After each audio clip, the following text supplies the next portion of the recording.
Robots Radio presents... In 2019, the Film and Whiskey podcast gave the world a new way to examine cinema and spirits. And the Sonoma Distilling Company gives us 4 whiskeys to fuel our debate. This is the Film and Whiskey Podcast.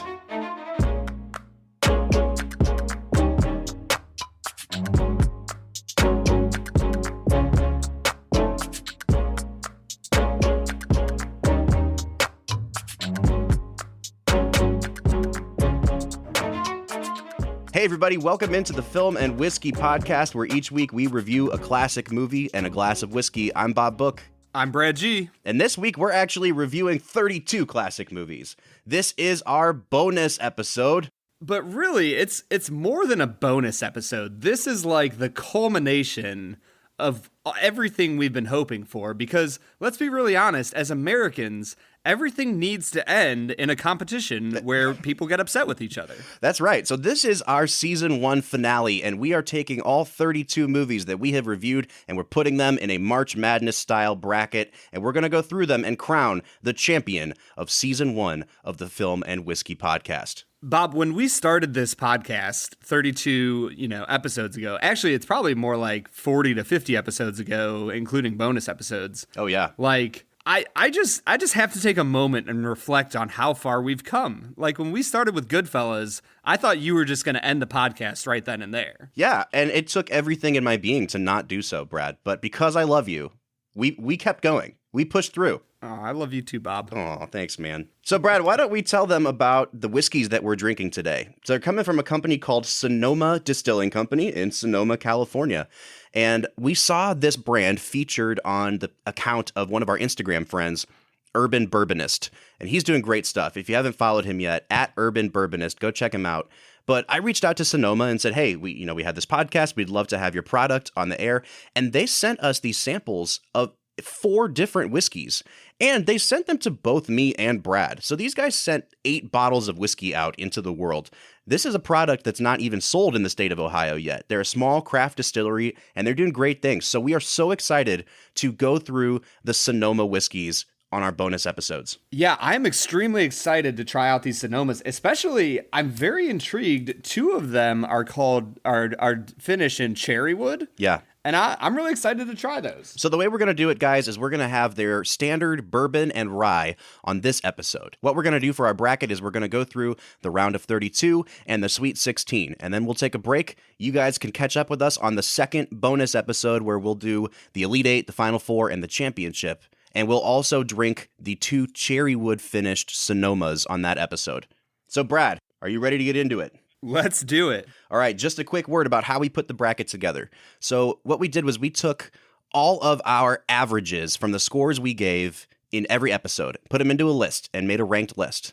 But then we realized, as we get to the end of the season, maybe we wanted to change our scores a little bit. Maybe we think one movie is better than it used to be the first time we saw it. So Brad and I sat down last night, we threw out the scores, and we just individually ranked the movies.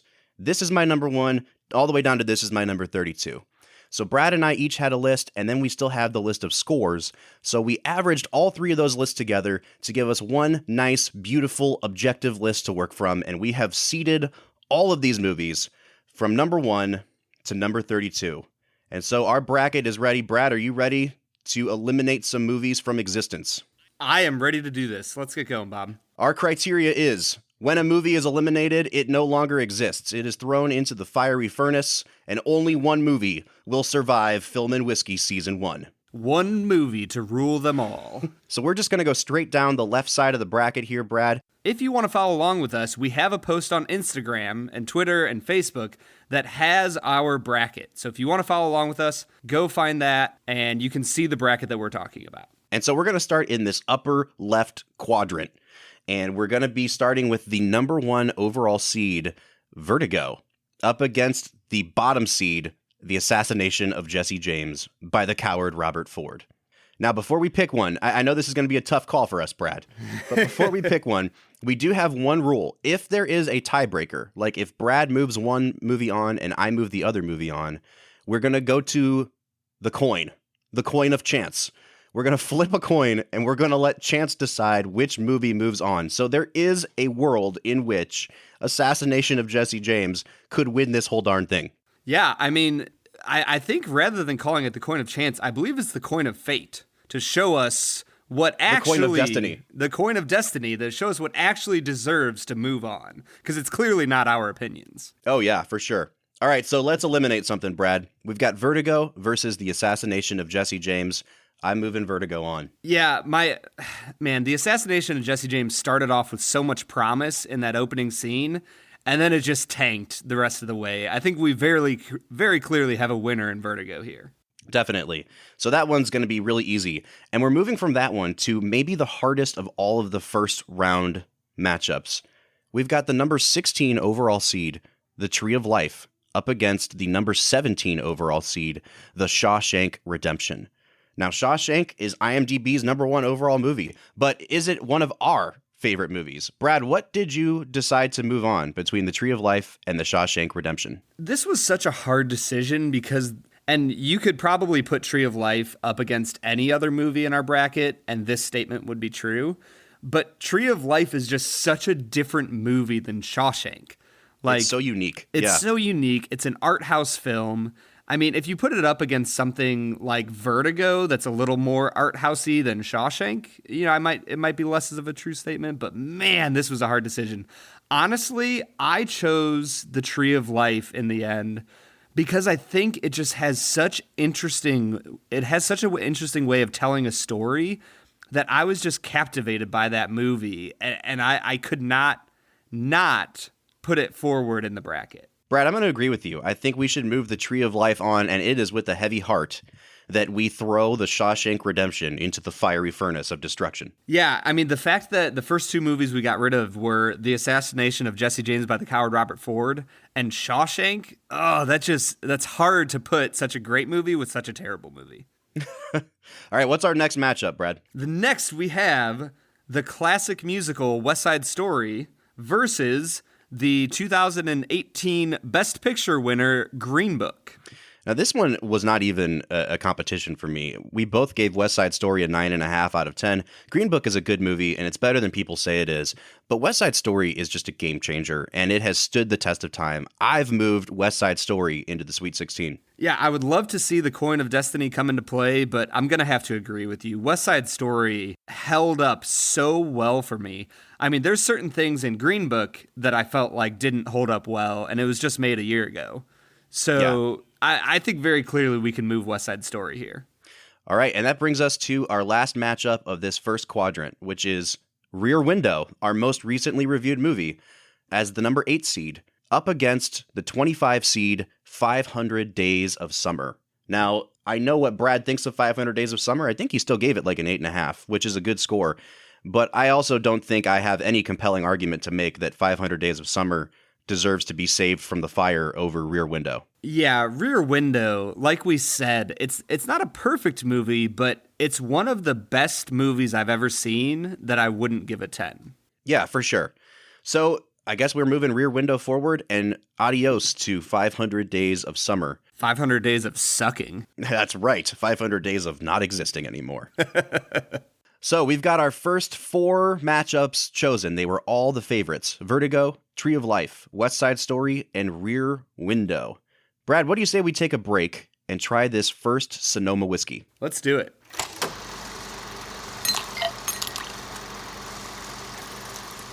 All right, so we're checking out the Sonoma bourbon right now.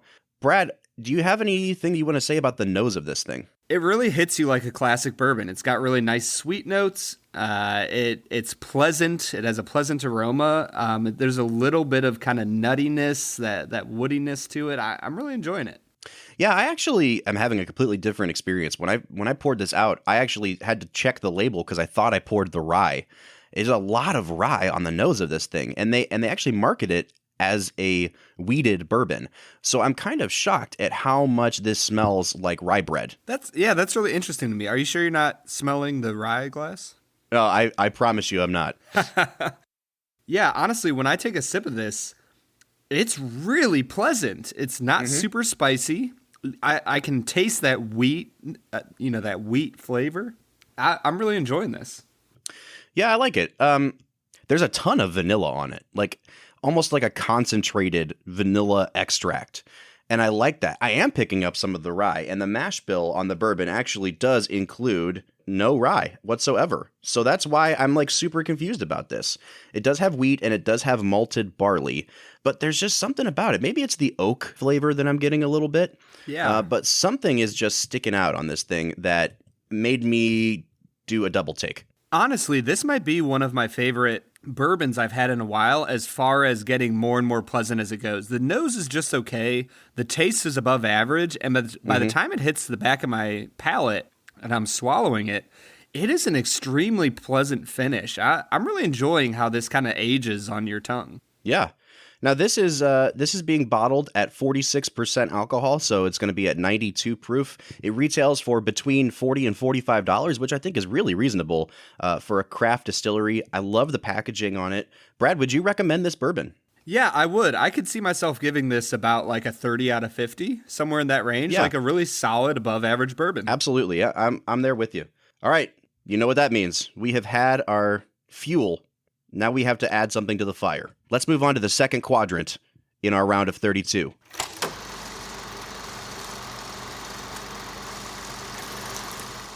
So first up, we have Scorsese's unsung masterpiece versus Clint Eastwood making a pretty good movie. Yeah, this is a really interesting matchup. It's our number 4 seed, The Aviator, which if you had asked me when we first started this if The Aviator would be the number 4 overall seed, like there's no way I would have seen that. But I was blown away at this movie on watching it again. And it's up against Clint Eastwood's $1 Million Baby at number 29. And this is basically a rematch of the 2004 Best Picture race. And I think that we can finally remedy things and we can give Scorsese his Best Picture Oscar and move The Aviator onto the next round. I honestly didn't even think about that, but you're right. This is a movie that I just don't understand how $1 Million Baby beat out The Aviator. It's just a better made film, and that's not to take away from Clint Eastwood, because I genuinely enjoy Clint Eastwood as a director. I think he's a lot better than people give him credit for. But Scorsese hit so many good notes in The Aviator, I don't see how we can't move it forward. Yeah, and honestly, to this day, I think it still might be DiCaprio's best performance. It's just, if you want to look at what he can do on screen, I would point people to The Aviator. There's no hesitation for me. Aviator moves on to the next round. Agreed. And while we're on the note of Leonardo DiCaprio, the next matchup in our round of 32 is the 13 overall seed, Catch Me If You Can, versus the number 20 seed, To Kill a Mockingbird. This is another surprise in terms of seeding. To Kill a Mockingbird is one of the most highly regarded American movies of all time. Brad and I were a little underwhelmed with it this time around, but we both love Catch Me If You Can. So Brad, what did you have taken the cake here between the 13 and the 20 seeds? Yeah, I mean, To Kill a Mockingbird's courtroom scene, like we said, is one of the best movies within a movie I have ever seen in my life, but the rest of it kind of drags. I had to choose Catch Me If You Can. I mean, that movie just moves. The pacing is beautiful. DiCaprio's performance is amazing. Walken's performance is amazing. It's just such a good movie. All right, you ready for it, Brad? I actually chose To Kill a Mockingbird here. Yeah. And here's why. It's such an important movie. And if the criteria is which one gets thrown in the fire and is never seen or heard from again, I think I have to pick Mockingbird just because of what it means to American cinema, just because of what it means to us as a culture. And like you said, that courtroom scene is nearly perfect. I think if I was choosing one to watch on like a Saturday afternoon, I would pick Catch Me If You Can every time. But I went for the upset here, which means it's time for us to flip the coin of destiny to see what moves on. The coin of destiny. All right, Catch Me If You Can is heads, Mockingbird is tails. Let's flip that coin.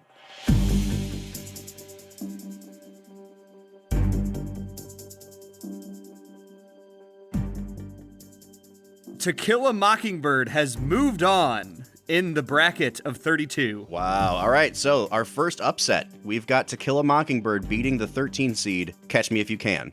Now, Brad, I have a feeling that the coin of destiny is going to make a very, very immediate appearance again because our next matchup is the number 12 overall seed, Treasure of the Sierra Madre, versus the number 21 overall seed, Forrest Gump.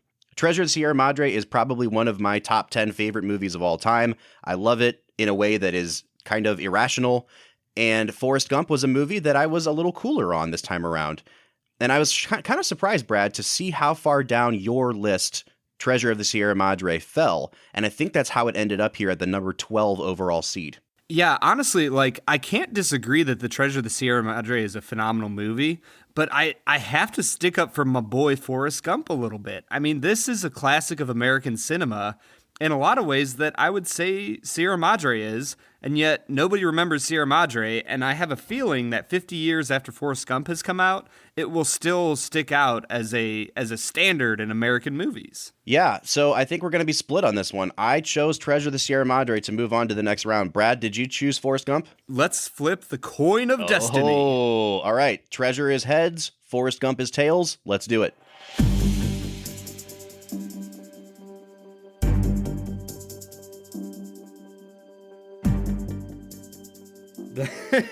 And so far, the coin of destiny has sided with Bob. Woo woo! Treasure of the Sierra Madre. Forrest Gump gets thrown into the lake of fire. Yeah, I'm a little bit disappointed here. I really was hoping for a Leonardo v. Leonardo matchup with Aviator and Catch Me If You Can. And I was really excited about a Forrest Gump versus whatever we choose in the next bracket. Yeah, I agree. But it's not going to happen because the coin of destiny has been rigged by me. Yeah, and the funny thing is I'm actually the one flipping the coin. So I'm getting a little annoyed here. All right, we've got one more matchup in this quadrant. It's the number 5 seed, The Great Escape, versus the number 28, Amadeus. I'm a little shocked that Amadeus is so far down the list, but I mean, it makes sense. We both thought it was a really good movie, like most of the movies on our list, but it just wasn't something that wowed us to the point where we were giving it like 10s out of 10. Yeah, I would agree with you. Amadeus, when I saw it at 28, I was a little bit shocked, but I was like, I don't know what would have moved it higher. Yeah, I mean, it is what it is. I think that maybe if we'd watched the director's cut, we'd have a completely different opinion, maybe better or worse on this movie. So we watched the theatrical version, and I think we both gave it an 8. Yep. All right. Brad, I don't have to hesitate too long to put The Great Escape above this. I think The Great Escape is just such a well-made adventure film that it kind of takes it for me. Yeah, and the funny thing for me was I was looking at these two films and I was trying to decide, and none of the music from Amadeus popped into my head. But do you want to know what did pop into my head? Dun dun. Dun dun dun dun dun. Bum bum ba da ba da ba dum. And there's our copyright claim for the episode. That's right. What is it about music that just hits those copyright claims so hard? Oh man, they want their money. All right, so The Great Escape has moved on, which means in this quadrant, The Aviator, To Kill a Mockingbird, Treasure of the Sierra Madre, and The Great Escape are making up our Sweet 16. Now, at this point, Brad, I want to be Michael Scott for a minute, and I want to give out my Dundies. So we're going to give out a couple quick awards for the first season of the Film and Whiskey podcast, and the first award we're going to give out is the most overrated movie. So what I looked at was our final score averages versus a movie's IMDb score out of 10. Okay. And basically, the one that IMDb had way higher than where we were is the one that's the most overrated, in the opinion of the Film and Whiskey podcast. Would you like to take a guess as to what movie has won most overrated? I'm going to guess that it's one of the ones we've just talked about on this side of the bracket. No. Oh. It is not. Well, then. It's a pretty recent episode, though. E.T. the Extraterrestrial. No, that was close. That was very close because you were so low on it. But I was even lower on another movie. Fight Club. Fight Club is the most overrated movie in the Film and Whiskey bracket because I did not like it that much. Yeah, that's because you're a turd and you gave it a 3.5, which is a travesty. I just don't think it's a good movie, man. And even after Jen's explanation of everything, I understand what they were trying to do. I just don't think it worked. So, congrats on your award, David Fincher. You can come pick it up anytime you'd like. Most overrated movie in the Film and Whiskey bracket. Is it going to be like the Dundies where it's actually just a statue of like somebody bowling? Yeah, and Dwight's in the background just playing sound bites. Oh, yeah. All right, so we're on to the second side of the bracket. Up at the top right quadrant, we've got the number 2 overall seed, Pulp Fiction, facing off against, and this is shocking, the number 31 seed, On the Waterfront. Yeah. Now, On the Waterfront is still like such an important, iconic, classic movie. Brad and I just weren't crazy about the script. I don't think the script holds up well. We know what they're trying to do, but it just seemed forced in a lot of instances. And I would really hate to throw Marlon Brando's I Could Have Been a Contender into the fire, but Brad, it's looking like that might happen. Not might. It's definitely going to happen. Pulp Fiction hits on so many different levels that On the Waterfront misses. And like, it can be hard to compare movies from such different generations and eras, but Pulp Fiction is the clear choice here. Yeah, I agree. Pulp Fiction moves on, and Marlon Brando's contender speech will never be seen again. So we're in agreement that we are never allowed to watch these movies again once they're cast into the fiery abyss. I think I have a feeling about why you're asking this question, because the next matchup includes the very first movie we ever reviewed, which is Goodfellas. And it's the 15 seed, Singing in the Rain, up against Goodfellas as the 18 seed. Brad, I think I'm going to do you a favor on this one, because this is not even a bit of hesitation for me. Singing in the Rain moves on over Goodfellas any day of the week. Yeah, I really struggled with this matchup. Did you really? Yeah, I actually really did, because I don't like Goodfellas much, but the more I thought about it, the more I'm like, Singing in the Rain hit very high on certain notes, but also very low on other notes. But I did, in the end, also choose Singing in the Rain, so I can very happily not give this to the Coin of Destiny and say, Goodfellas, you can rot in the fiery abyss forever. All right. Martin Scorsese, you can come pick up that award whenever you'd like. That's interesting. It wasn't a hard decision for you? No, it wasn't. And I think that, Singing in the Rain, we talked about some of the flaws with it. But at the end of the day, it's just a shot of adrenaline. It's an injection of joy into my veins every time I watch it. And there's just no way I can throw that Gene Kelly dance into the fire, at least not this early on. Yeah, and that's the beauty of a bracket matchup, is that there's certain movies you might think should go on further than they do, but they just have a round one matchup that just completely dominates them. And that's just reality. All right, let's keep moving. Brad, one of your very favorite movies in this whole season, the number 10 seed, Some Like It Hot, up against the number 23, An American in Paris. And I have to say, this was a harder matchup for me. I like Some Like It Hot a lot. And I think that, the snobbier side of me has problems or has trouble with straight comedies. Because I'm like, if this movie goes up against something like A Vertigo, how do I ever choose Some Like It Hot against that? And American in Paris is a very light, fluffy musical as well. But there's something so artistic in it that I really struggled with which movie to move on from this matchup. But you chose Some Like It Hot because it's a better movie. I did choose Some Like It Hot because I knew it. Movie.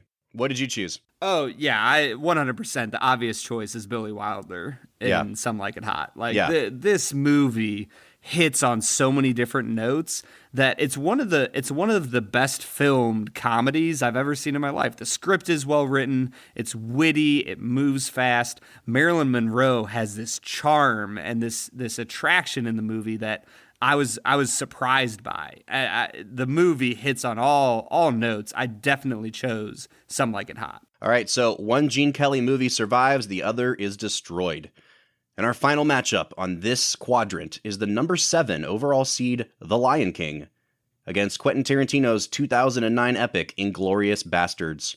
Brad, for me, this is a no-brainer. I'm not very high on Inglourious Basterds, but I'm also really, really high on The Lion King. I think it's a classic, and it's still somehow underrated. The Lion King moves on in my book. So I thought about this, and my first thought was Lion King. But honestly, I cannot get over the beauty of the opening scene in Inglourious Basterds. I mean, yeah, it's hard to throw that one away. It's so good. And so honestly, I genuinely would put these movies on even footing for myself. And I'm gonna choose Inglourious Basterds just so that we can see where the coin of fate takes us. And I just want to be clear before we flip this coin. If we're talking about opening scenes, yes, Inglourious Basterds is an all-timer, but that also means that we're willing to give up The Circle of Life. I am willing to put it in the hands of destiny. All right, let's do it. Let's flip that coin.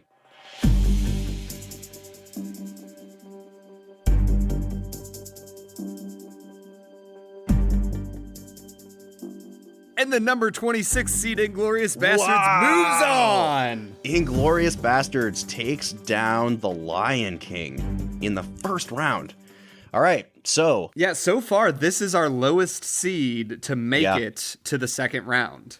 Pulp Fiction, Singin' in the Rain, Some Like It Hot, and Inglourious Bastards have moved on to the round of 16. Brad, I think it's time for us to take another break. Let's try this second Sonoma whiskey, their rye.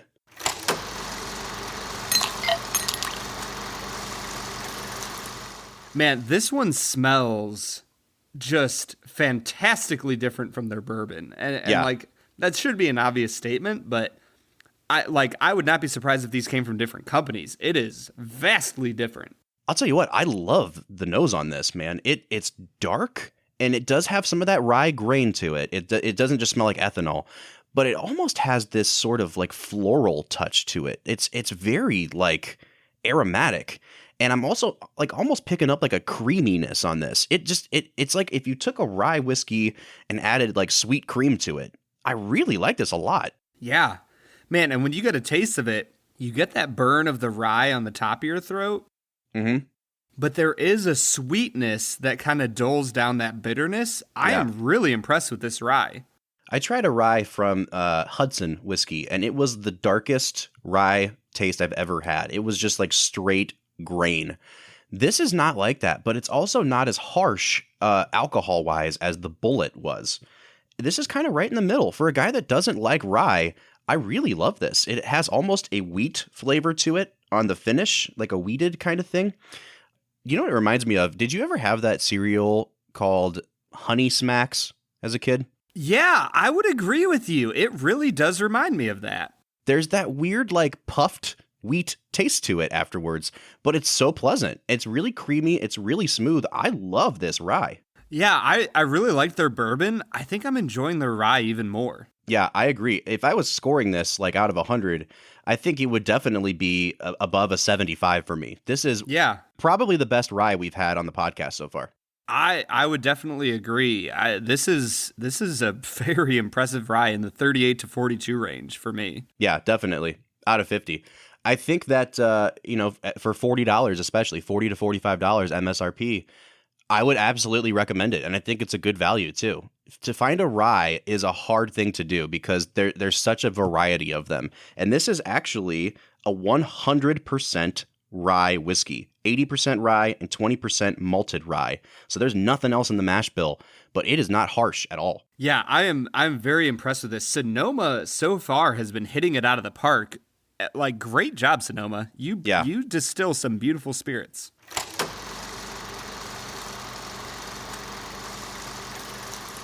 All right, let's finish out the round of 32 with this bottom right quadrant. We've got the number 3 overall seed Casablanca up against the number 30 overall seed Iron Man. And I don't even know if we need to discuss this, Brad. As much as I want to choose Iron Man just to see your blood boil, I can't do it. I mean, Casablanca is such a beautiful film. It easily moves on. I love Iron Man. I think it's one of the better Marvel comic movies that we've seen, but we're talking about Casablanca here. Yeah, and I mean, Iron Man is probably not even the best Marvel movie. So, like, it's a no-brainer. Casablanca moves on here. Bye-bye, Tony Stark, at least in one of your 14 MCU movies. All right. I want you to say that again in the voice of Jeff Bridges at the end of the movie. Bye, Tony. There we go. All right, that takes us to the next matchup. The 14 seed American Beauty versus the 19 seed Star Wars. Now, we all know I was a little lower on Star Wars, obviously. I think that it's a solid movie. I think it's a 7 out of 10. I think both of its sequels are better than it was. So I had it fairly low down in my list. And Brad actually put Star Wars as like his number 3 or 4 overall movie. Number 2. I don't know, man. I think that I would choose American Beauty over this. We would still have Empire, and I think Empire is just a way better movie. So I would pick American Beauty to move on over this. Yeah, this was honestly the hardest matchup for me because I genuinely loved American Beauty, and I could see American Beauty as an Elite 8 or even as a Final 4 type movie. I genuinely love it. but it's gonna get eliminated in the first round because fate is on the side of Luke Skywalker and the Rebellion. All right, well, let's flip that coin, man.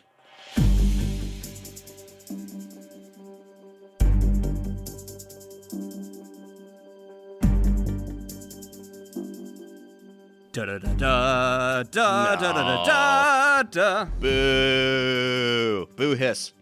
Star Wars moves on. All right, we're down to our final two matchups in the round of 32. We've got the 11 seed, Cinderella Man, up against the number 22 seed, E.T., the extraterrestrial. I mean, this is a pretty obvious one. Russell Crowe just beating the heck out of E.T., just punching the heck out of him. You would probably see a nice little, like, camera shot image of E.T.'s ribs cracking. Like, I would watch that movie. Yeah, I would too. And then E.T. just touch it, like, using his finger and going, owie. Healing himself, yeah. All right. It'd be a great matchup. Brad, flip that coin. Whoa! Ah, boo. Dude, this is not... Come on, man. E.T., I think most people would pick E.T. over Cinderella Man. If we're just talking about the stature of the movie, it's a classic, dude. It's like in the top 25 on AFI. I know you don't like it. I'm just saying, I think I speak for the majority of people when I say we all think E.T. is a classic. So I picked it to move on. You're flipping that coin. Yeah, I think I just put it out of my head how much you love this movie. So let's go ahead and flip that coin. Cinderella Man being heads, and E.T. the extraterrestrial being tails.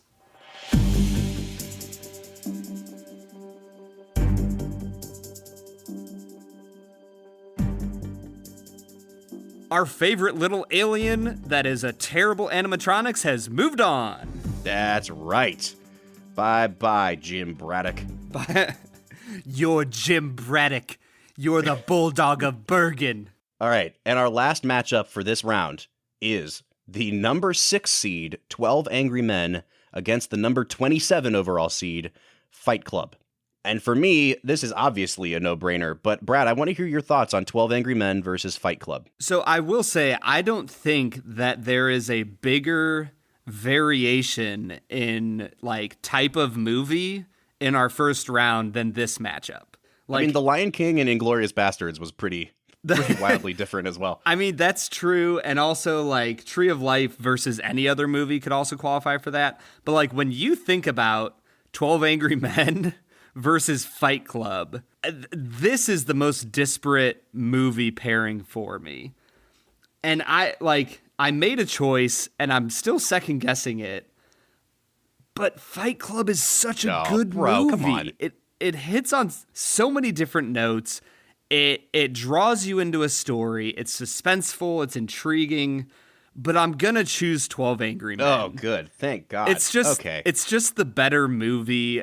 You can't pass up on these 12 men, debating the intricacies of racism, of interdependent family dynamics.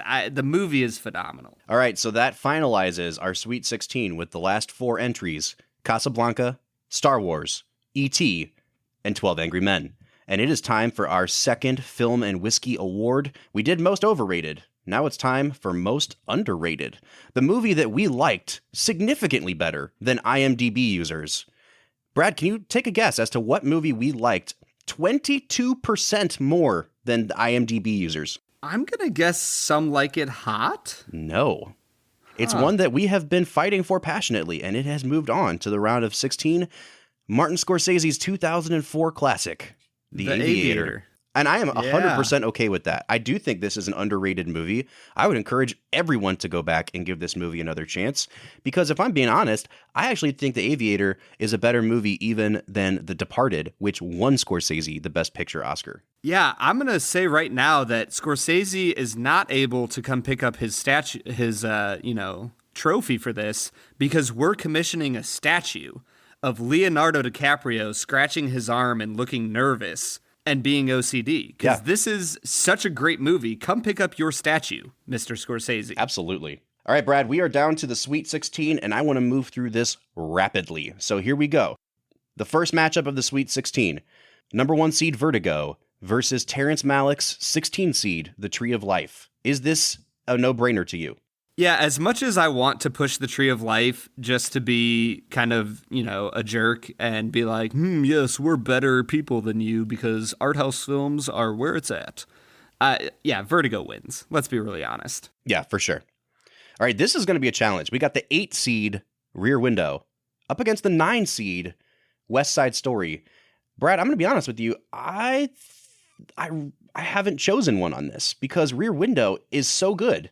But West Side Story blew me away this time around. And I think, honestly, in the moment, I'm going to say I like West Side Story to move on. Yeah, honestly, the reason I choose West Side Story here is because it has transcendent ethical implications that are communicated in such interesting and fun ways that, Rear Window's a phenomenal movie, but it doesn't hit you in the same way that West Side Story does.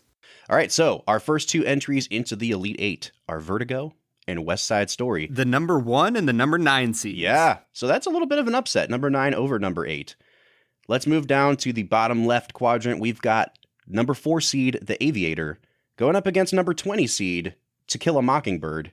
And I think, from a film classic standpoint, we're both going to pick the underdog here. But I like The Aviator to move on here. I am surprised that you would say that because for me, it's a pretty clear choice. And I feel bad because every year we go into March Madness, the actual basketball tournament, and we all want to see a 20 seed, go to the Final Four, go to the championship and win. But there's a reason that, the top 4 seeds make it on so far. It's because they're really phenomenal teams. Yeah. And I'm going to choose The Aviator here because I genuinely think it's the better movie overall from start to finish. And I as much as To Kill a Mockingbird has enduring moral values, I just can't pass up on DiCaprio's performance in The Aviator. Oh, for sure. All right, so The Aviator moves on to the Elite 8. To Kill a Mockingbird is no more. And that takes us to the bottom matchup on the bracket here. We've got the 12 seed Treasure of the Sierra Madre up against the 5 seed The Great Escape. And Brad, I have a feeling I know which one you're going to choose, but I chose Treasure of the Sierra Madre. I think that it's a more important movie. I think it says more. I think it probably has the better performances. Great Escape is a fantastic movie, and I love it, but Treasure of the Sierra Madre is just near and dear to my heart. Bum bum bum ba da bum bum. Bum bum ba ba da ba da. You know what that means. I'm gonna flip the coin now. Flip that coin, dude.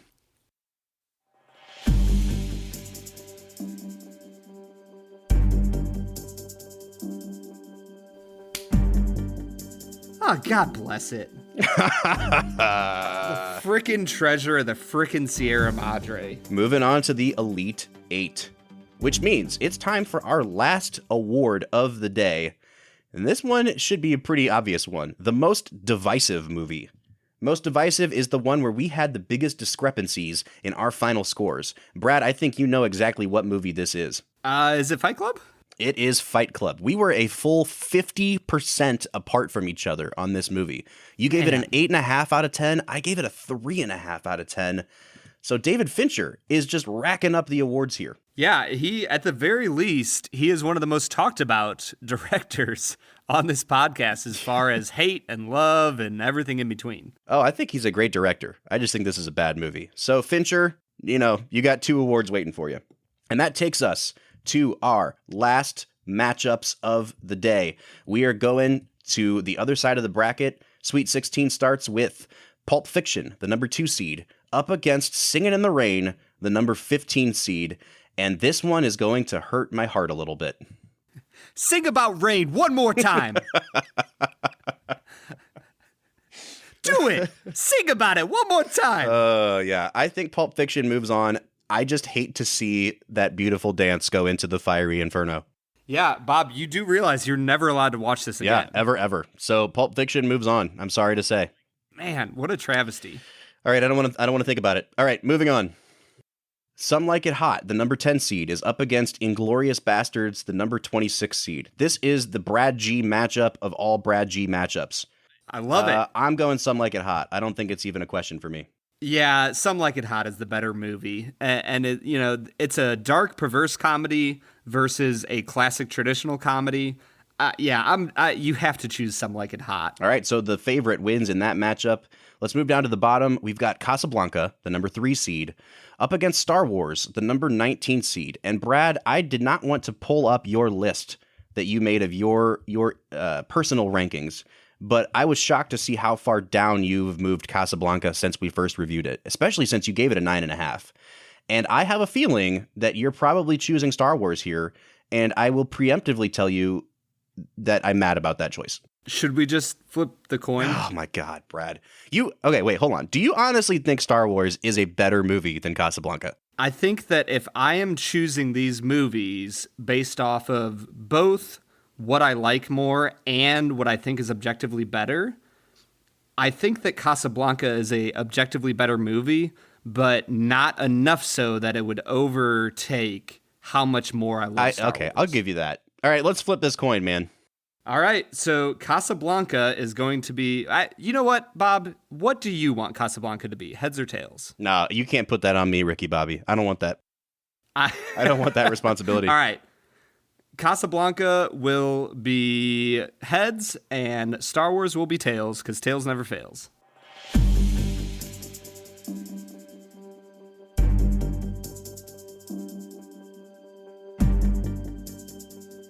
Robert, I hate to tell you this. Didn't. No. No. But the rebellion has not died.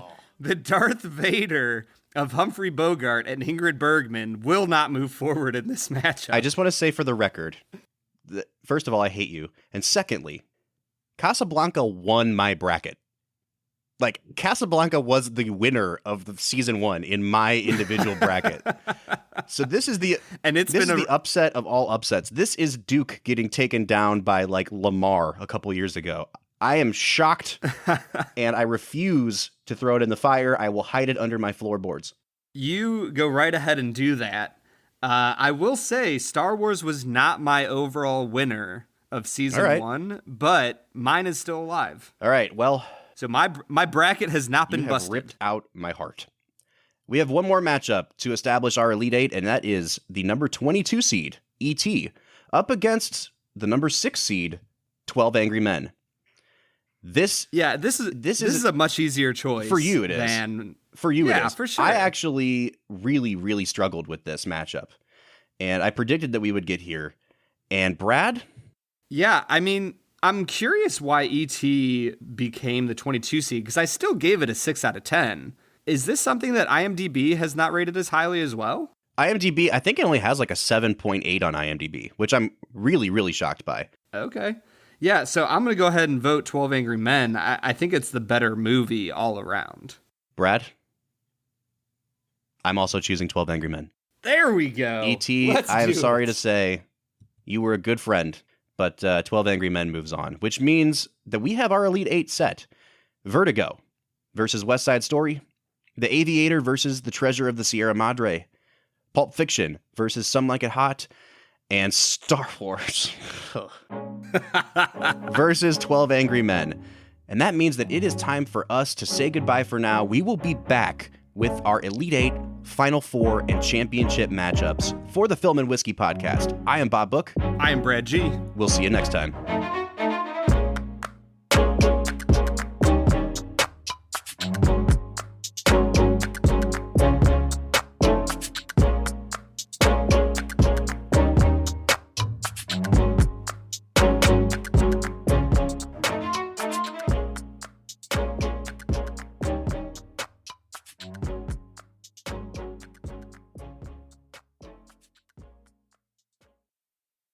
Have you ever wondered how deep the Elder Scrolls lore rabbit hole goes? Have you got a grasp of the basics and want to find out more about the universe? Written in Uncertainty is here to help you. We'll be mixing in philosophy, theology, and whatever other theory is useful with Elder Scrolls texts to untangle some of the biggest questions in the series, like what are dragon breaks, how does Chim work, where did the Dwemer go, and more. Check us out at writteninuncertainty.com or find Written in Uncertainty on any podcatcher. Thanks for listening, and catch you later in the Grey Maybe of Tamriel.